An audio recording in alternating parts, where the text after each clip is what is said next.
Así que he decidido hacer una lectura de un libro de mi autor favorito, que es de Pratchett.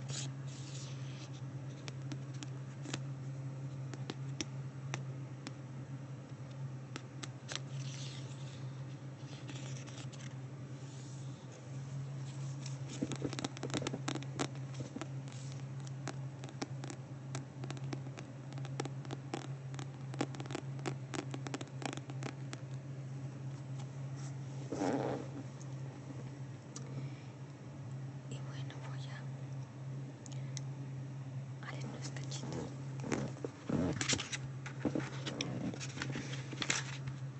Disculpadme, voy en pijama, supongo que esto os trae el juego.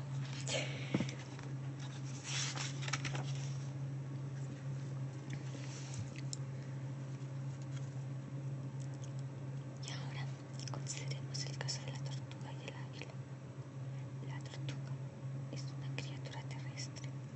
No se puede vivir más cerca del suelo sin estar debajo de él. Su horizonte no va más allá de unos centímetros. La velocidad que puede alcanzar es la que necesitas para perseguir y abatir a una lechuga. La tortuga ha sobrevivido mientras el resto de la evolución pasaba junto a ella y la dejaba atrás, ya que, básicamente, era demasiado complicada de comer y no representaba una amenaza para nadie. Y después tenemos al águila, una criatura del aire y las alturas, cuyo horizonte se extiende hasta el límite del mundo. Ojos lo bastante agudos para detectar los movimientos de un animalito de voz chillona a medio kilómetro de distancia. Toda poder, toda control. La muerte súbita que llega volando. Uñas lo bastante afiladas para desayunarse cualquier cosa que sea más pequeña que ella y obtener, como mínimo, un desayuno rápido de cualquier cosa que sea mayor. Y el águila pasará horas posada en un risco, escrutando los reinos del mundo hasta detectar algún movimiento lejano. Y en ese momento, de pronto, se concentrará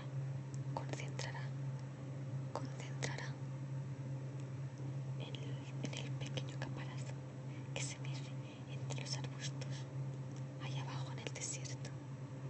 Y entonces el águila se lanzará desde lo alto del risco.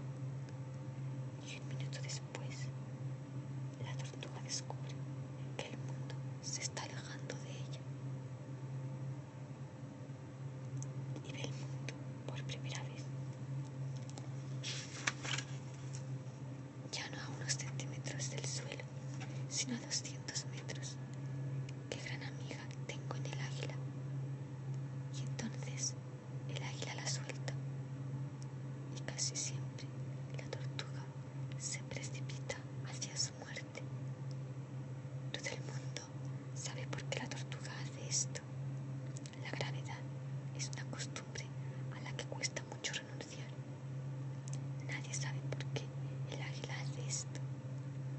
No cabe duda de que hay un buen almuerzo en una tortuga, pero teniendo en cuenta el esfuerzo que requiere, la verdad es que hay un almuerzo mucho mejor en prácticamente cualquier otra cosa. Lo que ocurre es simplemente que las águilas disfrutan atormentando a las tortugas. Pero el águila, por supuesto, no es consciente de que está tomando parte en una forma muy tosca de selección natural. Algún día, una tortuga aprenderá a volar.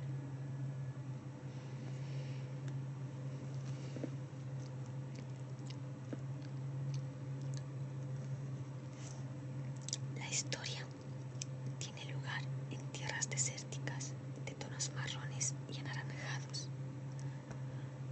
Cuándo comienza y cuándo termina ya es más problemático, pero al menos uno de sus comienzos tuvo millones de kilómetros de distancia, en las montañas que hay alrededor del cubo. Una de las preguntas filosóficas recurrentes es: ¿hace ruido un árbol que cae en el bosque cuando no hay nadie para oírlo? Lo cual dice algo acerca de la naturaleza de los filósofos, porque en un bosque siempre hay alguien. Puede que solo sea un tejón que se pregunta qué habrá sido ese crujido, o una ardilla que no acaba de entender por qué de pronto todo el paisaje se está desplazando velozmente hacia arriba. Pero es alguien, como mínimo, y si el árbol ha caído hacia el interior del bosque, millones de dioses menores lo habrán oído.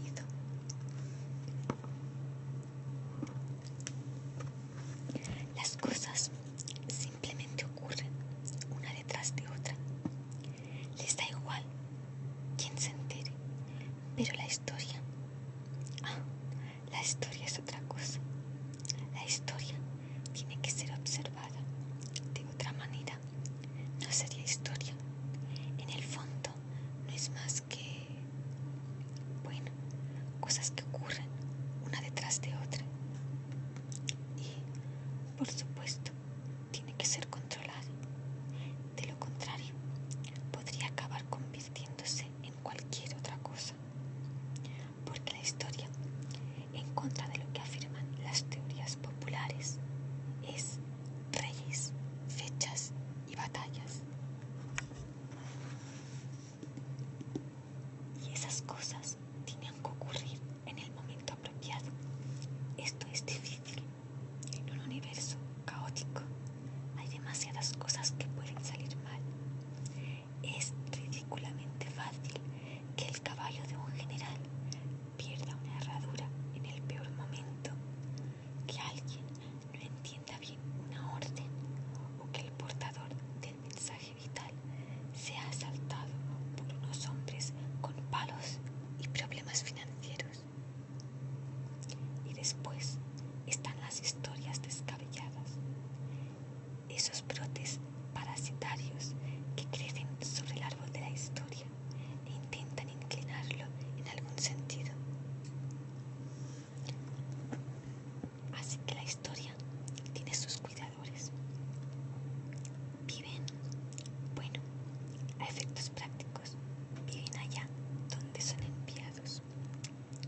Pero su hogar espiritual se encuentra en un valle, escondido en las altísimas montañas del Carnero de Punto Disco, que es donde se guardan los libros de historia.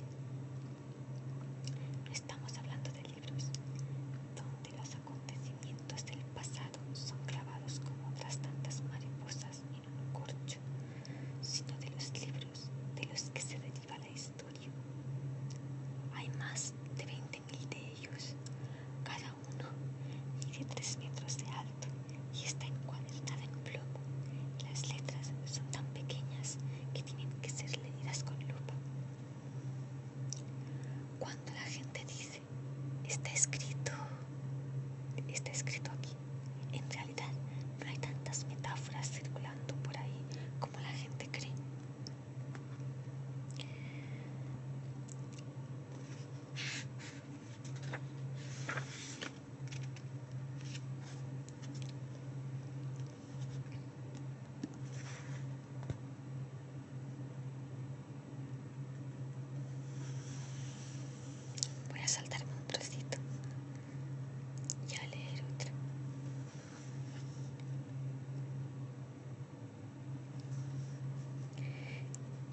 Y una vez más, el gran dios Om habló a Bruta, el elegido. ¿Estás sordo, muchacho? La azada chocó contra el suelo, recalentado.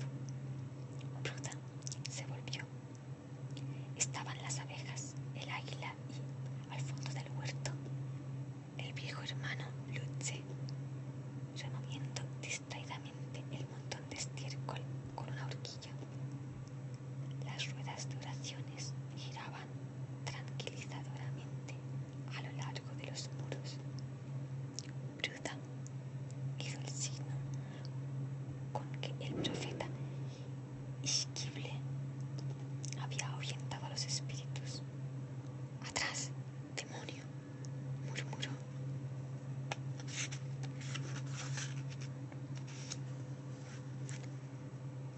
«Ya estoy detrás de ti». Bruta se volvió una vez más, moviéndose muy despacio. El huerto seguía vacío. Huyó.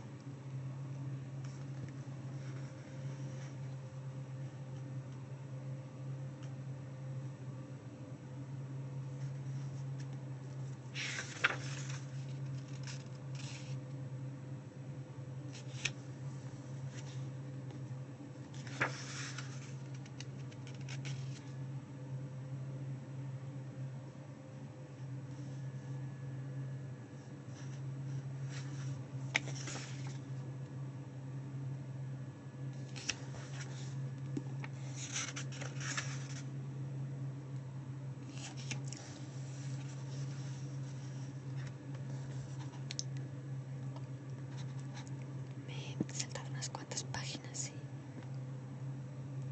voy a continuar con esta parte de la historia. Transcurridos 20 minutos, Bruta empezó a sentirse un poco más tranquilo. Las voces de sirena del mal sensual parecían haberse ido. Siguió con los melones. Se sentía capaz de entenderlos. Los melones parecían mucho más comprensibles que la mayoría de las cosas. Tú, Bruta se irguió. No te oigo. Oh, sucubo repugnante, dijo. Pues claro que me oyes, muchacho. Bien, lo que quiero que hagas es... He tapado las orejas con los dedos. Allá tú, si quieres parecer un jarrón, por mí adelante. Y ahora estoy canturreando una tonada. El hermano Pratchett, el maestro de música, había descrito la voz de Bruta, diciendo que siempre le hacía pensar en un buitre disgustado por llegar demasiado tarde al burro muerto. El canto coral era obligatorio para los novicios, pero después de una considerable insistencia por parte del hermano Pratchett, se había otorgado una dispensa especial para Bruta. La visión de su gran cara redonda contraída por el esfuerzo de complacer ya era bastante terrible, pero lo peor era tener que escuchar su voz, la cual era ciertamente potente y estaba llena de firme convicción, columpiándose de un lado a otro a través de la melodía sin llegar a darle nunca. En vez de canto, le pusieron melones extra. Una bandada de cuervos se apresuró a alzar el vuelo desde las torres de oración. Después de un coro completo de y pisotea a los impíos con pezuñas de hierro al rojo vivo, Bruta se destapó los oídos y se arriesgó a echar un rápido vistazo. Aparte de las protestas lejanas de los cuerpos, todo estaba en silencio. Funcionaba. Confía en el Dios, decía, y él siempre lo había hecho, hasta allí donde llegaba su memoria. Bruta cogió su azada y, muy aliviado, se volvió nuevamente hacia los melones. La hoja de la azada estaba a punto de chocar contra el suelo cuando Bruda vio a la tortuga. Era pequeña y básicamente amarilla y cubierta de polvo. Su caparazón estaba bastante mellado. Tenía un solo ojo vidrioso, ya que el otro había sido víctima de uno de los millares de peligros que acechan a cualquier criatura de movimientos muy lentos que viva a 3 centímetros del suelo. Bruda miró alrededor. Los huertos ocupaban la parte central del complejo del templo y se hallaban rodeados por unos muros muy altos. ¿Cómo has llegado hasta aquí, pequeña criatura?, preguntó. Volando. La tortuga lo contempló monópticamente. Bruda sintió una punzada de nostalgia. En las colinas arenosas de su hogar había habido muchas tortugas. Podría darte un poco de lechuga, dijo Bruda, pero no creo que las tortugas estén permitidas en los huertos. ¿No sois alimañas? La tortuga seguía mirándolo fijamente. Prácticamente nada puede mirar tan fijo como una tortuga. Bruda se sintió obligado a hacer algo. Hay uvas, dijo. Probablemente no sea pecado darte una. ¿Te apetecería una uva, pequeña tortuga? ¿Y a ti te apetecería ser una abominación en el pozo más profundo del caos?, dijo la tortuga. Los cuervos que habían huido a los muros exteriores volvieron a alzar el vuelo entre una vigorosa ejecución de El camino de los infieles es un nido de espinas. Bruda abrió los ojos y volvió a sacarse los dedos de los oídos. Sigo aquí, dijo la tortuga. Bruda titubeó. Estaba empezando a percatarse muy lentamente de que los demonios y los sucubos no se presentan luciendo la apariencia de una tortuguita vieja. Hacerlo no les hubiese servido de mucho. Incluso al hermano Numrod habría tenido que admitir que, en lo tocante a erotismo desbocado, se podían hacer cosas bastante mejores que una tortuga tuerta. No sabía que las tortugas pudieran hablar, dijo. No pueden, dijo la tortuga. Lee mis labios. Bruda se inclinó sobre ella. ¿No tienes labios?, dijo. No, ni cuerdas vocales propiamente dichas, convino la tortuga. Lo estoy haciendo directamente dentro de tu cabeza, ¿entiendes? Cáspita. Lo entiendes, ¿verdad? No. La tortuga puso el ojo en blanco. Hubiese tenido que saberlo. Bueno, da igual. No tengo por qué perder el tiempo con los jardineros. Ve y tráeme al mandamás. Venga, venga. ¿El mandamás?, preguntó Bruda. Se llevó la mano a la boca. ¿No te estarás refiriendo al hermano Numrod? ¿Quién es ese?, preguntó la tortuga. El maestro de los novicios. Oh, yo, exclamó la tortuga. No, prosiguió en una imitación cantarina de la voz de Bruda. No me estaba refiriendo al maestro de los novicios. Me refiero al sumo sacerdote, o como quiera que se haga llamar. Supongo que hay uno, ¿no? Bruda asintió vagamente. El sumo sacerdote, ¿de acuerdo?, dijo la tortuga. Sumo sacerdote,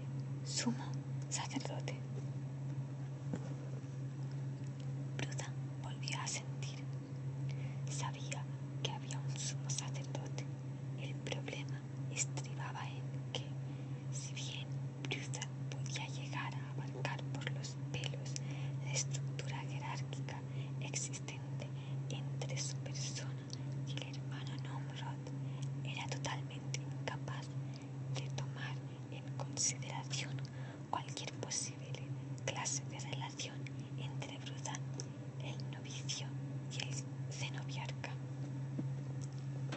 Bruda era teóricamente consciente de que existía tal cargo, así como toda una inmensa estructura canónica con el sumo sacerdote en la cima, y Bruda muy firmemente situado en la base, pero la veía de la misma manera en que una ameba podría ver el tramo de cadena evolutiva que se interponía entre ella y, por ejemplo, un asesor fiscal.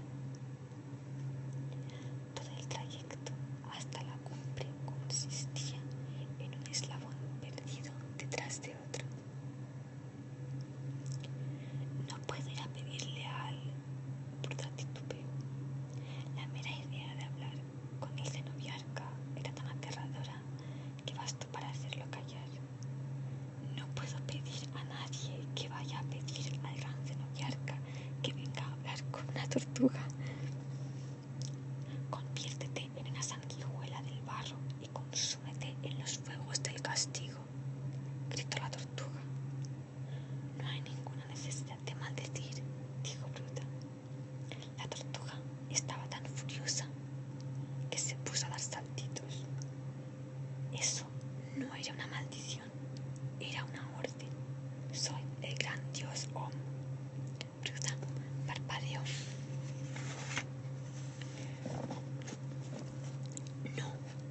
No lo eres, dijo después. Yo he visto al gran dios Om. Sacudió una mano trazando la forma de los cuernos sagrados conscientemente. Y no tiene forma de tortuga. Viene como un águila o un león o un gran toro. En el gran templo hay una estatua de Om. Mide 7 cúbitos de alto. Tiene bronce y de todo lo demás. Está pisoteando infieles. Cuando eres una tortuga no puedes pisotear infieles. Quiero decir que, bueno, lo único que podrías hacer sería mirarlos con cara de pocos amigos. La estatua tiene cuernos de oro de verdad. Donde yo vivía antes había una estatua de 1 cúbito de altura en la aldea vecina y también era un toro. Por eso sé que no eres el gran dios. Cuernos sagrados. Om. La tortuga dejó de dar saltitos. ¿Con cuántas tortugas parlantes te has encontrado en la vida?, preguntó sarcásticamente. No lo sé, dijo Bruda. ¿Qué quieres decir con eso de que no lo sabes? Bueno, puede que todas las tortugas hablen, dijo Bruda juiciosamente, exhibiendo la clase de lógica extremadamente personal que le había hecho acreedor de melones extra. Es solo que a lo mejor no han dicho nada cuando yo andaba por allí. Soy el gran dios Om, dijo la tortuga con voz amenazadora e inevitablemente baja. Y dentro de poco serás un sacerdote muy infortunado. Ve a traerlo. Novicio, dijo Bruda. ¿Qué? Novicio, no sacerdote. No me dejan. Tráelo. Pero es que no creo que el cenobiarca haya venido nunca a nuestro huerto de hortalizas, dijo Bruda. De hecho, creo que ni siquiera sabe qué es un melón. Me da igual, dijo la tortuga. Tráelo ahora mismo o la tierra temblará. La luna se pondrá roja como la sangre. Fiebres y pústulas afligirán a la humanidad y acontecerán diversas desgracias más. Hablo en serio, añadió. Veré qué puedo hacer, dijo Bruda.